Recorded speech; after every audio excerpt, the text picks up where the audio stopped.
자, 2023년 3월 23일 복귀 방송을 시작합니다. 아침장에 제가 종목을 이렇게 좀 많이 가져오는데요. 이 많이 가져오는 중에 삭제를 합니다. 여기 보면 여기 지금 예상 체결가거든요. 예상 체결가에서 원택이나 뉴로메카나 뭐 이렇게 예상 체결이 10% 이상 7% 이상 막 이렇게 좀 급등하는 종목들은 그날에 관심 종목에서 삭제를 시켜요.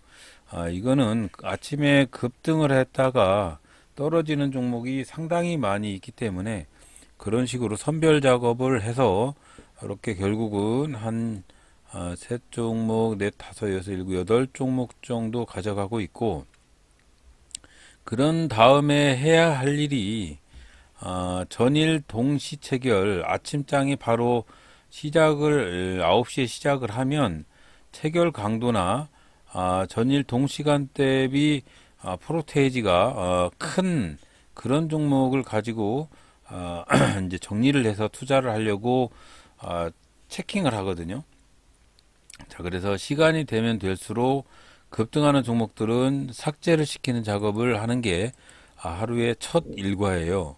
한번 보시면 아시다시피 8시 58분 한 20초 정도 지나가고 있는데, 자, 오늘은 시간이 좀 있었으면 좀 길게 가져갔을 건데 시간이 많이 없어서 오늘은 아침부터 검사를 할 곳이 상당히 많아서 조금 바빴습니다. 바빠가지고 가급적이면 빨리 매매를 하고 날아서 나가야 되는 그런 상황이었기 때문에 바로 매매를 했는데, 종목의 선택은 잘 했는데 시간적인 여유가 좀 있었으면 어떨까도 싶어요. 자, 그래서 오늘 8종목 정도 가져가고 있는 가운데 아직도 예상 체결가를 보고 있는 중이고요. 이 중에 흐름이 급등을 할 것 같은 종목들은 삭제를 시키는 작업을 하고 있고요.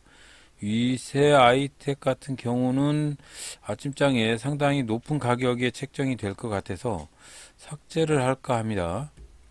자, 이런 식으로 아침장에 급등하는 종목들은 삭제를 하는 그런 작업을 하는 게 아침의 첫 수순이고요. 그런 다음에 이제 체결 강도나 동시간 대비 체결 강도 뭐 이런 것들을 보고 어떤 종목을 매매를 해야 될지 그런 부분들을 가지고 매매를 할지 선택을 합니다. 일단은 봉 자체도 확인을 하고 있고요. 여러 가지 중에 뭐 주의나 경고 종목을 삭제하는 작업도 하고 있습니다. 위세아텍 같은 경우에는 전고점 요기 라인만 돌파를 하면 신고가다 보니까 매물이 없죠. 매물이 없어서 급등할 가능성이 있는 종목이네요. 하지만 삭제를 시켰습니다. 급등을 하고 있어서 6% 이상, 7% 이상 막 급등을 하는 종목은 가급적이면 삭제를 하려고 합니다. 자, 그래서 9시 경과했습니다. 자, 9시가 경과가 되면 제일 먼저 확인하는 일이 이 체결 강도를 확인을 하죠. 체결 강도가 높은 종목을 가지고 가급적이면 투자를 하려고 생각을 하고 있고, 그런 다음에 이런 봉을 보죠. 양봉인지 음봉인지를 확인을 하는 작업을 거치게 됩니다. 자, 오늘은 라운텍 한번 보는데 어제 상당히 급등을 했던 상한가 종목이긴 해요. 그래서 SPG를 한번 볼게요. SPG 지금 프로그램 매도 상황이라 아직 조금 들어가기가 상당히 부담스러운 부분이 좀 있는데, 일단은 SPG 양봉, SPG 포스코 엠텍, SPG 라운텍, SPG 그리고 미래나노텍 이렇게 양봉으로 시작을 하고 있네요. 자, 그래서 SPG가 조일알미님도 흐름은 괜찮은데 SPG 지금 프로그램 매수 상태가 진입을 하고 있어서 33,750원에 진입을 했고요. 자, 이렇게 프로그램 매수 상황이 진행이 되면 이 종목이 급등을 할지 급락을 할지 참 확인이 되는 부분이 좀 있어요. 지금 신고가를 돌파를 하려고 하는 부분이 있어서 상당히 부담스러운 부분은 있습니다. 너무 상승 피로감이 누적되어 있는 상황이기 때문에 그래서 좀 불안해서 33,900원에 날렸고요. 그런 다음에 체결 강도가 그래도 미래나노텍이 200% 가까이 되면서 이게 장대 양봉을 뽑아 제끼고 있어요. 그래서 바로 매수를 했고, 이거는 장대 양봉보다도 이렇게 프로그램 매수세가 계속 진행이 되고 있다는 거는 그래도 이 종목이 오늘 시세의 흐름을 좀 주지 않을까 싶어요. 그래서 오늘 리튬 관계된 테마주 중에 포스코 엠텍, 금양, 대부 마그네틱스, 광무, 에코프로, 여기서 또 미래 나노텍까지 테마군이 형성이 되어 있는 부분을 확인한 뒤로 급등을 하고 있어서 일단은 이 종목을 확인을 하고 있고요. 시간적인 여유만 있었다면 조금 가져가고 싶은데 그게 잘 되지 않아서 오늘은 바로 나가야 되기 때문에 바로 정리를 하고 나갈까 합니다. 그래서 슈팅을 해서 전일 시가 부근이죠. 전일 시가 부근이지만 여기가 좀 상당히 매물대가 있기 때문에 27,050원에 매도를 하고 종료를 했습니다. 자, 그렇게 해서 오늘은 두 종목 매매를 했는데 이렇게 시세의 흐름이 좀 있으면 매도를 안고 한번 버텨볼 만합니다. 미래 나노텍은 최근 한 일주일 이전에 상당히 큰 급등 후 급락을 겪은 후로 상당히 문제점이 좀 있어 보이는데 이 매물대가 있어서 상당히 주저스럽게는 보여요. 하지만 일단 양운의 구름대고 뭐 전체적인 흐름으로 봤을 때는 프로그램 매수세가 진행이 되고 있는 부분, 그리고 테마적으로 봤을 때도 전체적으로 리튬 관계된 금형을 비롯해서 리튬 상승 테마였기 때문에 한번 내질러 볼만 하죠. 그래서 일단은 양봉으로 윗꼬리가 전혀 없는 손상되지 않은 이런 부분들이 좀 있어서 진입을 했다가 매도를 했습니다. 하지만 여러분들은 이렇게 신호적인 면에서 봤을 때 여러 가지 양질의 신호들이 이렇게 보이고 있을 때는 그냥 한번 좀 참아볼 만해요. 이럴 때는 한번 참아볼 만하다. 그런 거를 새삼 느꼈던 그런 하루였던 것 같습니다. 자, 그래서 복귀 방송을 이어 붙여보면 오늘 두 종목 매매를 했고요. 두 종목 매매를 했는데 미래 나노텍은 0.89%, SPG는 0.07% 이렇게 수익 보고 정리를 했습니다. 자, 미래 나노텍 같은 경우에는 여기 보시면 너무 일찍 매도를 했는데 아마도 제가 시간적인 여유가 있었다고 보면 그래도 좀 크게 먹지 않았을까도 싶어요.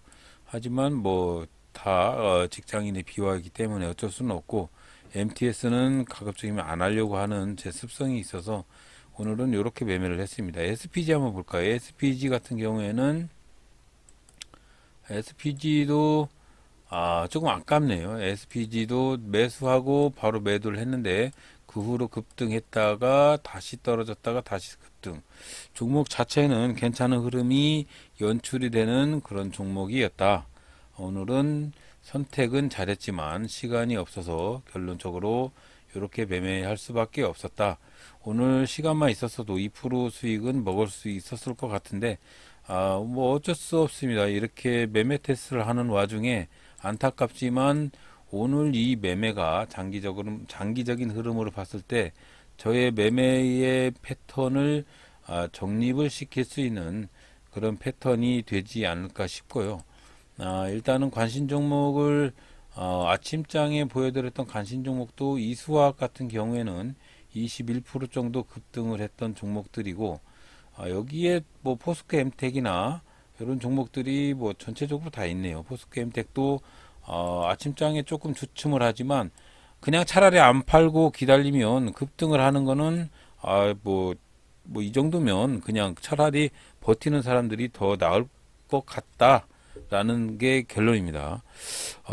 요즘 종합주가 지수가 조금 들쑥날쑥하고 그래요. 저도 아침장에 이 부분을 확인을 하고 종합주가 지수를 확인하고 들어가는데 시장 상황이 그렇게 어제 저는 금리가 0.25%가 오르지 않고 그냥 동결이 한번 됐다가 다음에 오를 거라고 생각을 했는데 반대적으로 이번에 올랐는데 그것도 금년 중에는 파월이 금리 인상이 없을 거라고 하는데 이건 믿을 수가 없어요. 저는 솔직히 믿을 수가 없고 금리를 인상을 하든지 말든지 주식시장이 별로 좋지 않은 건 사실입니다. 대위적인 악재가 아직 잠재워지지 않다. 미국 시장이 거짓말을 하고 있는 것 같아요. 미국의 은행들이 SVB가 파산을 한 뒤로 아마도 189개 정도 되는 은행들이 지금 도산할 가능성이 있어 보입니다.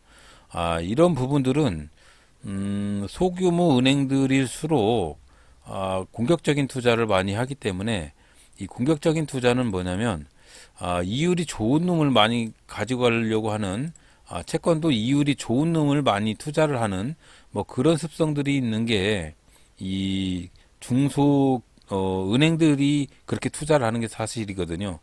그래서 이번에 UBS 사태가 있었을 때도 이 UBS 관계된 은행의 정크본드, 코코본드라고 하죠. 코코본드를 다 소각시켜 버렸거든요. 그래서 이 코코본드를 발행시켰던 매수를 했던 소규모 은행들의 도산이 올 가능성이 있거든요. 소규모 은행들 이런 비슷한 상품들을 지금 채권이 급락을 하다 보니까 이거는 이율은 높지만 100% 보장을 할 수 없는 그런 코코본드, 정크본드들 이런 공격적인 투자자의 채권들인데 이걸 소각시켰다는 얘기는 이 은행들의 채권도 신뢰를 하지 못하는 그런 뭐 악재가 연출이 된 거라 이게 미국 시장도 마찬가지 똑같거든요. 미국 시장도 지금 중소은행들 한 189개, 몇 천 개 된다고 그러는 것 같더라고. 180개 넘는 은행들이 요런 정크본드 사건들, 코코본드 사건들이 발생을 할 가능성이 없지는 않아요. 그래서 이런 것들을 감추고 있는 것 같습니다. 그래서 앞으로 줄도산이 예고가 되어 있다. 줄도산이 이걸 감추고 있는 것 같습니다. 그래서 대내적으로 우리나라뿐만이 아니고 세계적인 경제학 박사들도 지금 엄청나게 위험한 그런 상황이라고들 하고 있습니다. 그렇기 때문에 물론 시장 상황이 어려워도 단타는 할 수 있지만 그래도 장기적인 투자를 하시는 분들이나 공격적인 투자를 하시는 분들은 상당히 주의를 하셔야 된다는 것을 잊지 마시길 바라는 마음입니다. 자, 그래서 오늘은 이렇게 매매를 했고요. 안전한 매매를 하셔야 되고, 내일 마지막 이번 주 금요일 마지막 그 거래일 지나고 다음 주 일주일 남았는데 선방할 수 있는 플러스권으로 변경이 될 수 있는 계좌가 플러스로 전환이 될 수 있는 그런 계좌가 되었으면 좋겠다는 바람입니다. 이번 달은 마이너스를 없애자 이게 목표이기 때문에 잘 될 수 있을지 한번 지켜봐 주시기 바랍니다. 자, 오늘도 안전한 투자 하셨길 바라고요. 들어주셔서 대단히 감사합니다.